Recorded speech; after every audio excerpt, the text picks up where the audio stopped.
The thing is that I did watch Violet Evergarden. I don't know how you say that one's similar to this. I like Violet Evergarden, but yeah, it's not.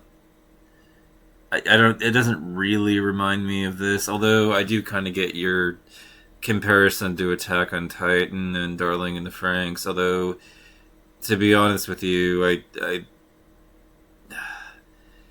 there's such a strong like sense with this one that Attack on Titan's a bit overrated. Code Geass, no comment. Although Noah 0.0, no comment. Darling in the Franxx, warp jump. The shark. It just went to absolute shit. I have far more confidence in Sensei Asoto that she's not going to do what Darling in the Franxx did. I mean, the whole way that the plot just way down. It just seemed like Darling in the Franxx drives me crazy because it was all good and everything right up until the final bit of it, and then it went to dog shit. And the way that it all ended and came together, just I could not stop laughing because I just couldn't take it seriously after that point. It just got me to that place like, what the fuck just happened? And yeah, I to say that I hate Darling in the Franxx would be probably not an accurate statement about it, although I would give it a very low rating. But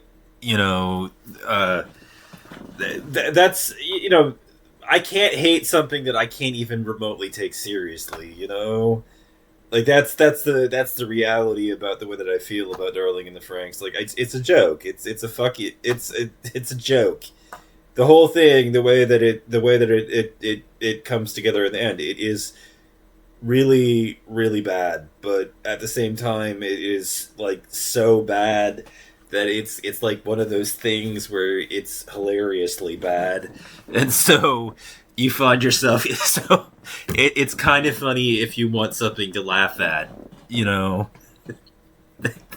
it's so bad it's good, in a way.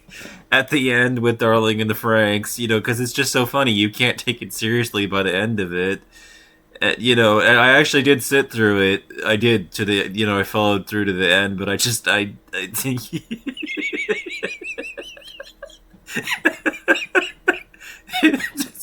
it is a fucking joke.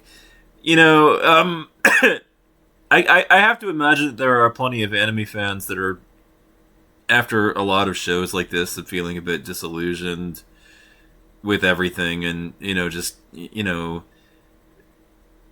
is so much of a ripoff of those shows and everything, and I'm like, oh, no, not really. I mean, I feel like 86 kind of it very much so succeeded in a lot of ways in which these other shows that are in this sort of category, Attack on Titan, Code Geass, Darling in the Franxx, Violet Evergarden, those kinds of anime, they I mean, 86 really just kind of strikes me as the only one that's a real home run of all of them, except maybe Violet Evergarden. That was really good.